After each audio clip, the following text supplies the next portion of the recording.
केदारनाथ धामला जाणाऱ्या हेलिकॉप्टरचा अपघात झालाय। आर्यन एव्हिएशनचं हे हेलिकॉप्टर कोसळलंय। गौरीकुंड सोनप्रयागच्या जंगलामध्ये हेलिकॉप्टर कोसळलंय असं समजतंय।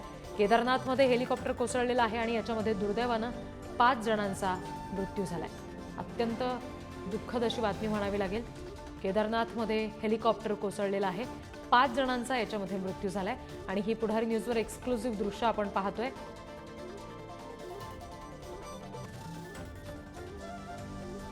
आणखी तपशील आपण घेणार आहोत। प्रतिनिधी किरण डोईफोडे आपल्याशी जोडले गेले त्यांच्याकडून। किरण, नेमका हा सगळा काय प्रकार घडलेला आहे, आणखी काय तपशील याबाबत आता समोर येत आहेत? रिद्धी, आपण जर पाहिलं तर उत्तराखंडमधील केदारनाथ धाममध्ये आज सकाळी हे हेलिकॉप्टर कोसळले। गौरीकुंड परिसरातील त्रिजुगी नारायण जवळ हा अपघात झाला। अपघातग्रस्त हेलिकॉप्टर हे आर्यन कंपनीचे असल्याचं सांगण्यात येत आहे। केदारनाथ धामहून फाटा येथे हे जात होते। या अपघातात हेलिकॉप्टरमधील सर्व 5 जणांचा मृत्यू झाल्याची माहिती मिळत आहे। या मृतांमध्ये एक मुलाचाही समावेश आहे। खराब हवामानामुळे अपघात झाल्याची प्राथमिक माहिती मिळत आहे।